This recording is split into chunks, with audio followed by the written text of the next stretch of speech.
Okay, so now the several independent variables. If the function f, or the I must say that the integrand in the variational calculus f is some unknown function of that some unknown function. Let us suppose I have some unknown function u, and that u is in turn a function of several independent variables.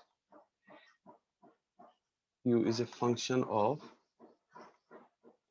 independent variables. Like we did in the previous case, we were taking the several dependent variables, and all the if I have more than one variable, but they are the dependent variables. Now, if I have several more than one variable, but they are independent variables, not the dependent variable. That means, for example, this u is a function of, which is u is a function of now x, y, z, where x, y, z are the independent variables, right? They are independent of each other. Now, in the three-dimensional case, I will write down the functional j will now be given as the integral, because we are considering it in the three dimension, that is integrand f, which is a function of now u, but u in turn is a function of x, y, z, and also this ux, uy, uz, and obviously the x, y, z. Now, if you then dx, dy, and dz. Now, if you compare this integrand here f with the earlier, when we were considering the earlier equation, what we do there, we consider this function to be as a function of some function of y, x, and x. Now, instead of having only the y, we have this as a function of more than one independent variable. So they are these are the independent variables, right? So now this is a function of u is in a function of x, y, and z, and ux simply here is ux is the partial derivative of u with respect to x, uy here is the partial derivative of u with respect to y, and the uz is partial derivative of u with respect to z. Now you know that uh, in the Euler equation, when we were discussing the Euler equation, I consider there some curve y, y of x between the 2 points, some like x1, y1, and x2, y2. Then I said over there, when we are considering some deformation in yx, so let us say that we just define some another path, some deformation, we are just varying this particular path, and that variation in that particular curve we denote it by delta y. Then we describe this delta y by we describe this delta y by introducing some another function, that is what we call as an eta x, and some scale factor alpha. Then the new path will take a form like the new path will be a function of x and alpha.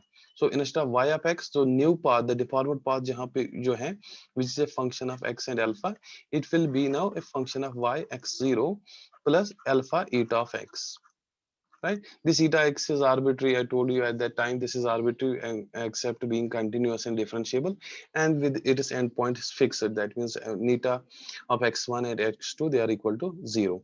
Now this is an unknown path which will minimize my j, that is taking the difference between the two, this should be equal to 0. Then I said over there this delta y should be equal to alpha neta of x, because this will minimize my j, so I will just make it equal to 0. So that when this is equal to 0, then my original path will be along this. So this will minimize my functional j. Same case applies to this. So there we were considering only the one in one dimension, in one variable, Euler equation, one variable or in one dimension, but extending it to the three-dimensional case. So I will now introduce, I will say that similar case that the variation of u is, I will just consider the variation in the function like we did here in the variation in the y. So now I have a function u. So I will consider that the variation of u is represented by, so you know that is the function of x, y, z and alpha. So it is a function of x, y, z and alpha. So this will be equal to now u of x, y, z 0 plus alpha eta of x, y, z. I am just generalizing this concept, this thing to the case in for the three independent variables, right? Then again this eta is arbitrary, except that it must vanish on the boundaries. Then the eta of x1 y1 z1 and x2 y2, they will be equal to 0, and its value will be 0 at the boundaries.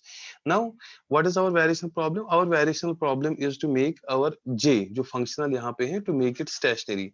To make it stationary, what we do, we just take the derivative of this j with respect to alpha and making alpha equal to 0.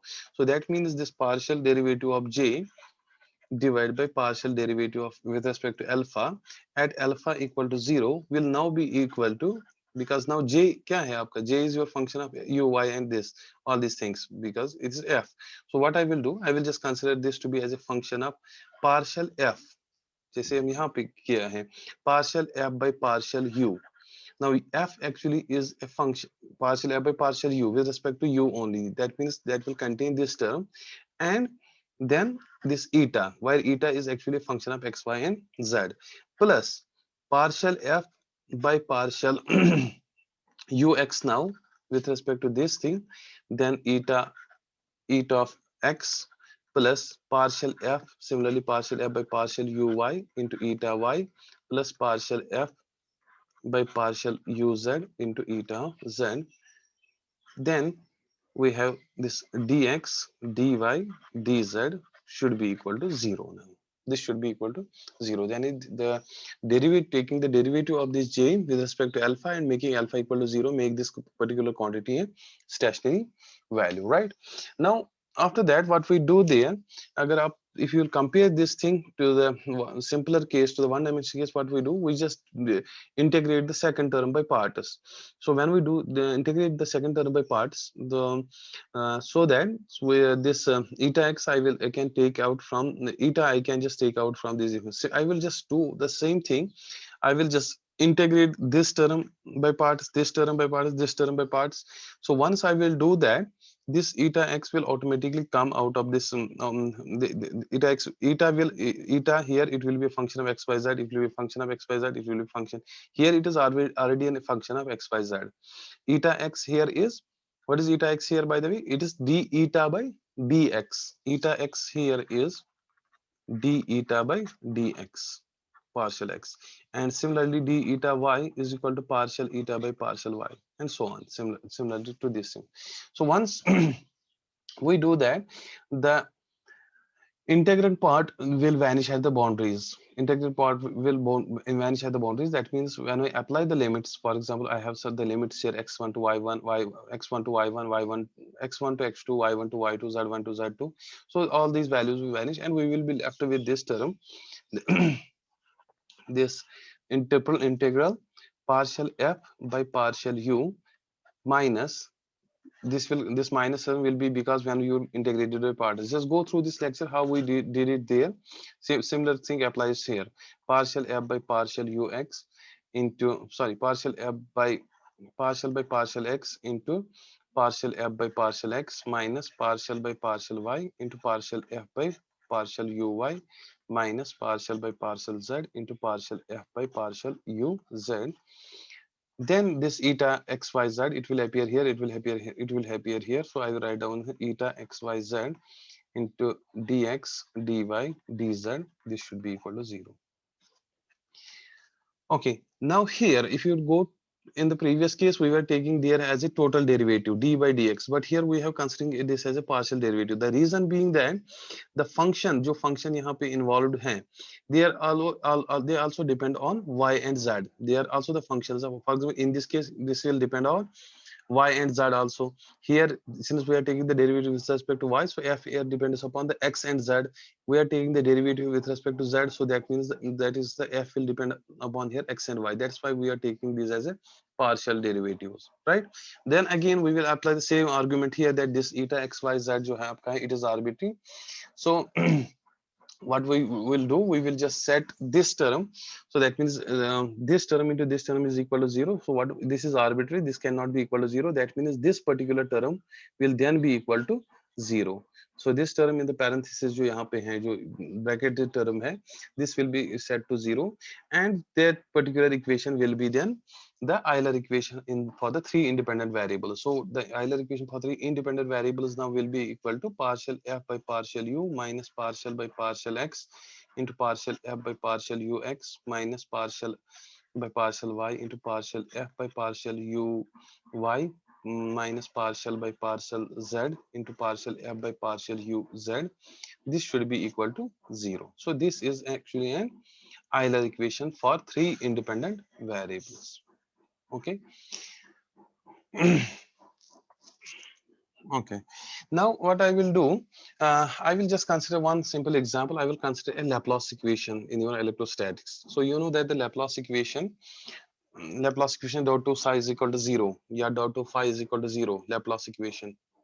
We have taken it so many times in when we were doing the differential equation, this differential equations, some second order differential equations. So the Laplace equation is your dot to phi is equal to 0, right? Okay, when okay. So now what I will do, I will be, so when I apply this variation principles to this the Laplace equation, because the Laplace equation contains your several independent variables. So there is this Euler equation with several independent variables applicable in such problems. So for example, Laplace equation. Okay. Now in the Laplace equation,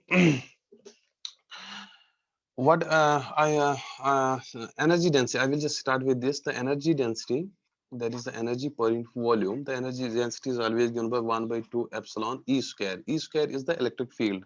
Okay, where E is the electric field, epsilon is some constant. Now in terms of some static potential, in terms of a static potential,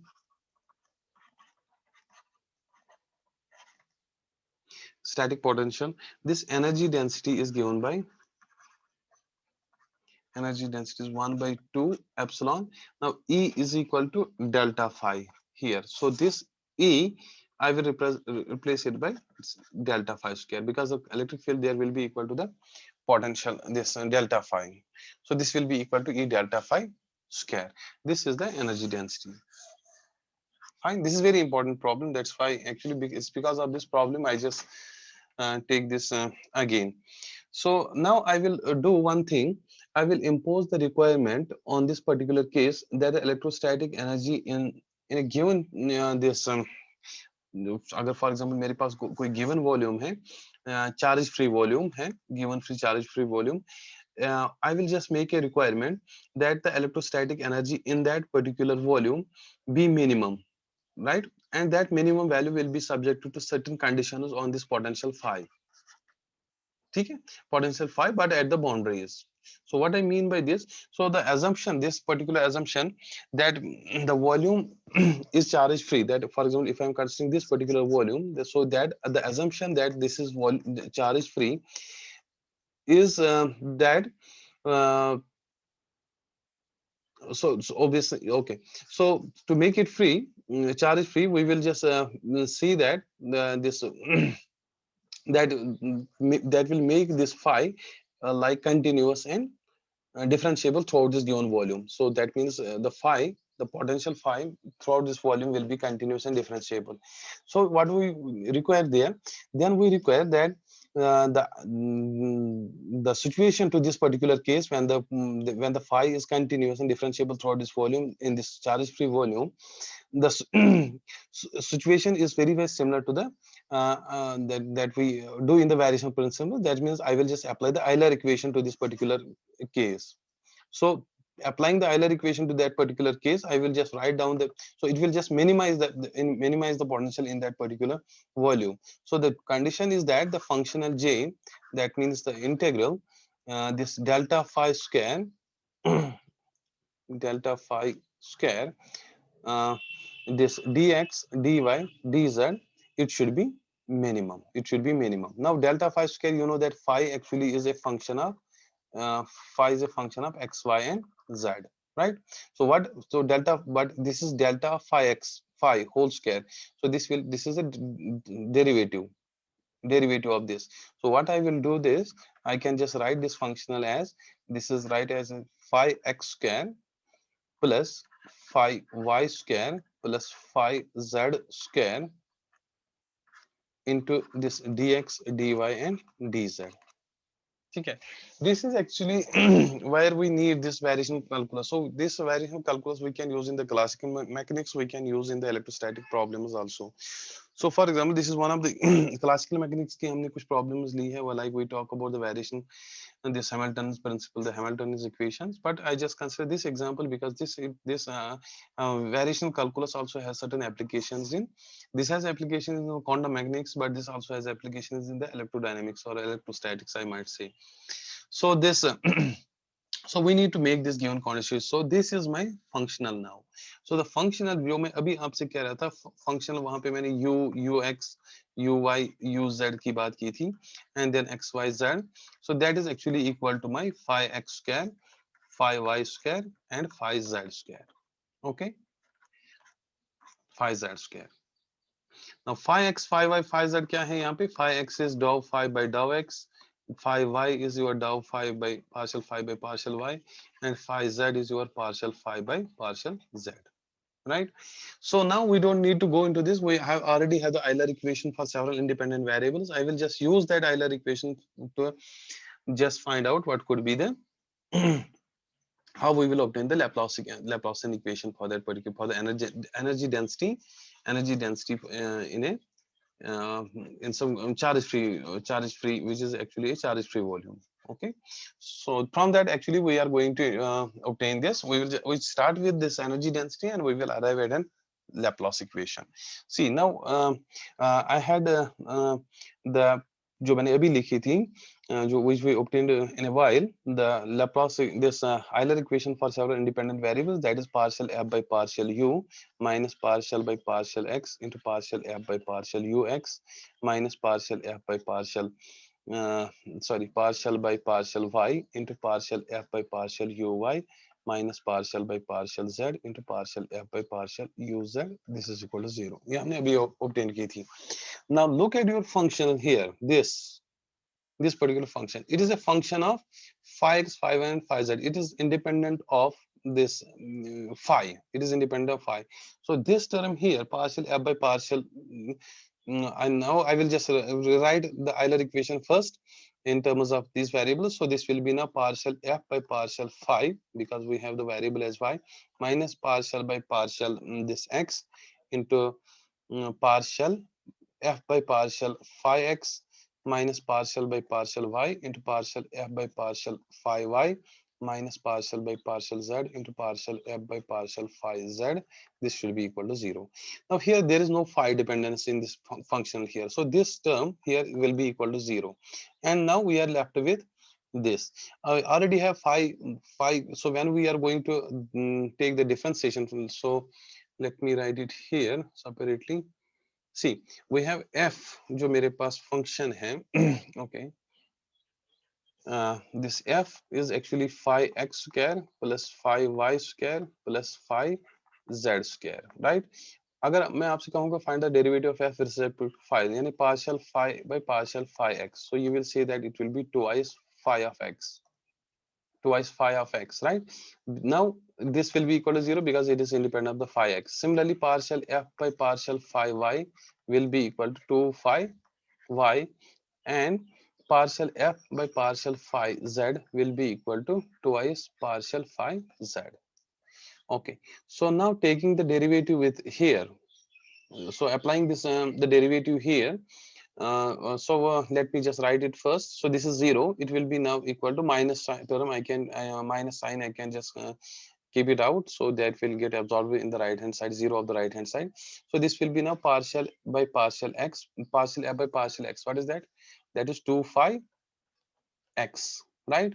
Plus partial by partial y into this will be 2 phi y plus partial by partial z into 2 phi z. This should be equal to 0. This is phi z, or this 2 will be common. So now partial phi x by partial phi x, it will be second derivative, it will be d2 phi by dx. So it will be partial this phi xx plus twice phi yy, यानी taking the second derivative already ये आपका है. So this phi xx is nothing, it is dou 2 phi by dou x2, dou 2 phi by dou x2 plus twice phi zz. So this should be equal to 0. Or I can just simply write it as 2, I can just divide it in the denominator. Phi x since this is dou 2 phi by dou x2, phi y will be equal to dou 2 phi by dou y2, and phi z is equal to dou 2 phi by dou z2. So just substituting here, just giving the values here. So this will become now del square, because the second derivative, this is the second derivative, del square phi of this xy z will be equal to 0. So that's what I write here earlier, that delta 2 phi is equal to 0. And this is actually the Laplace equation for the electrostatic case, right? This is a Laplace equation for the electrostatic case. So we started with the we started with this energy and density in a given particular volume in some region.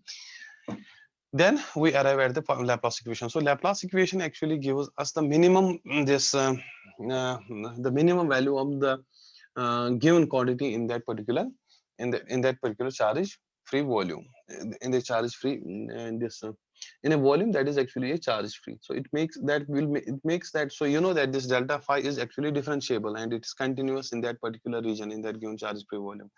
So this is one of the important examples of this Euler equation in the electrostatics, wherein we can obtain the Laplace equation. Okay, I hope this is okay with you. Now, if it is okay with you, then I will just quickly, I will give you an idea about the cases if we have the several, just a general idea.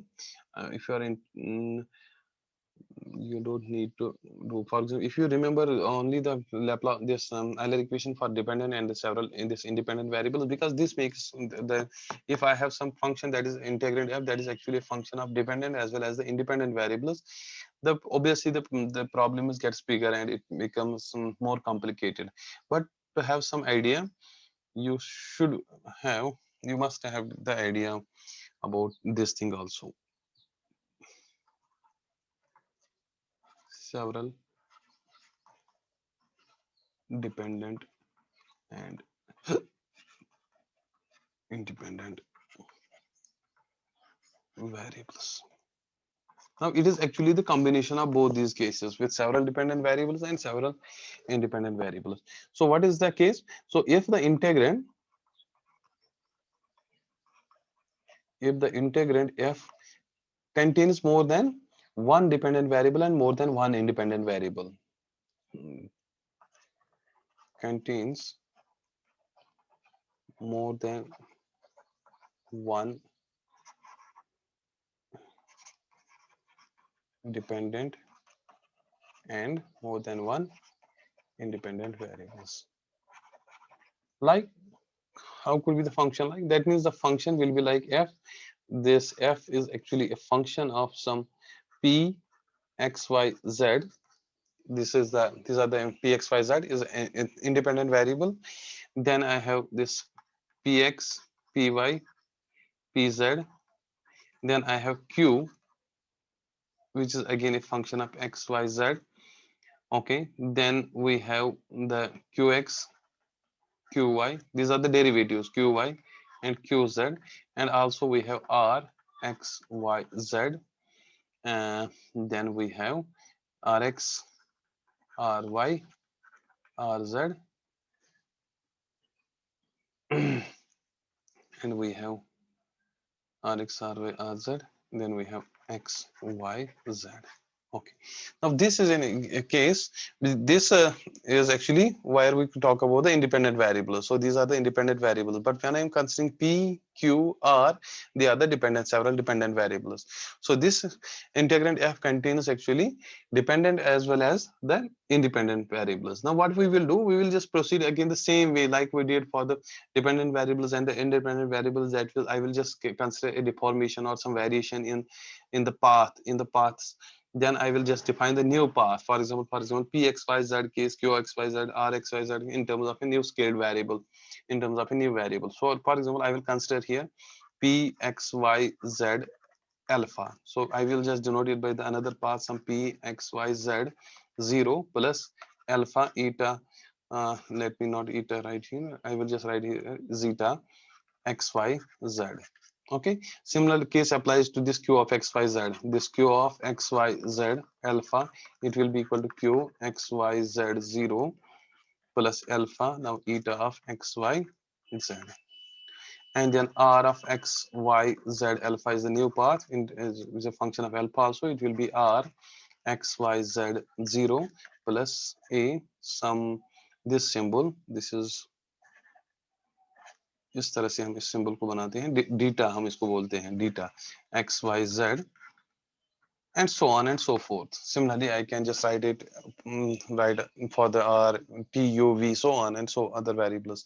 Now this, you know that this is actually the path. This is a variation that will minimize my given path. It minimizes my given path here. It minimizes my given path. So delta, so what could be my delta? So the delta, the variation will actually become equivalent to these values only. And neta x, y, z, eta x, y, z, theta x, y, z, they are all variable. Now what I will do, I will just proceed the same way which we did in the previous cases, several dependent and independent variables. That means just taking the derivative. So yani one by one. For px case, for py case, I will have the separate Euler equations. For example, let us suppose अभी जो हमने इस के लिए किया था, it's very similar to that particular case, but now we will have more than one set of the Euler equations. ये already हम अभी कर चुके थे. For example, अगर आपने इसको simply आपका u जो मैंने वहाँ पे, if I will just be replaced by p by u, you will obtain the same Euler equation. Now same thing applies. Same thing applies here. Same thing applies to this. So we will have the Euler equation for this in the same way. Similarly, I will just have the Euler equation. So the general case, for example, I will have three set of the Euler equations. जैसे for example, अगर आप इस चीज के लिए Euler equation लिखोगे, so you will write down जैसे partial p था यहाँ पे है, sorry, partial f by partial p, then minus partial by partial x into dou f by dou px minus partial by partial y into dou f by dou partial p uh, y, okay, then minus partial by partial this z into partial f by partial pz. Similar applies here. It is q. Now it will be partial f by partial q minus partial by partial x into partial f by partial qx minus partial by partial y into partial f by partial qy minus partial by partial z into partial f by partial qz. Again, same here applies here. It will be partial f by partial r. Now minus partial by partial x into partial f by partial rx minus partial by partial y into partial by partial ry minus partial by partial z into partial by partial rz. इस तरह से. Why do you know that this rx, px, they are the derivative of this p with respect to the x. This is the derivative of q with respect to x. Now to generalize it, to write it more in a general form, what I will replace this p, q and r, I will just write it with a one symbol variable yi. यानी p, q, r and so on. अगर r के अलावा और भी होंगे, I will just represent it by so qi, and this x, y, z जो है, I will just replace it by xi. So these equations I will can write them jointly in one single form. So I will write down this as partial f by partial yi. Now yi, for example, if I is equal to p, it will be partial f by partial p. If I is equal to q, it will be partial f by partial q minus summation over some j. This now partial by partial xj. J can take the values like p, q, r again here. Oh, sorry, x, y, z, so on. So it will be partial by partial xj, partial by partial xj. Then it will be partial f by partial yij, yij. Let me put it in parentheses. This is equal to 0, where I can take the value like 1, 2, 3, so forth. That means for the generalizer coordinates, if I have n independent coordinates, I can just generalize this to the n number of the coordinates. So these are actually the coordinates x, y, z, x, y, z. So I can have the more than one coordinates. This now yij यहाँ पे क्या है? Yij here is simply partial derivative of yi with respect to the delta xj. Xj depend करेगा कि आपका j क्या है? j आपका मतलब p है, x है, y है कि z है. Right? So this is actually an Euler equation for several independent variables. This part yij, I will write it here. Yij is equal to partial yi by partial xj. Now xj can take the values like agar for example xj can xx xy xz, so xj is actually xy and z, or I can take in terms of agar hum independent coordinates ki baat karenge, then it will be like x1 x2 x3 x4 so on up to the xn. So this is again the this no Euler equation for the so for some integrand f, which is actually a function of several dependent as well as the several independent variables.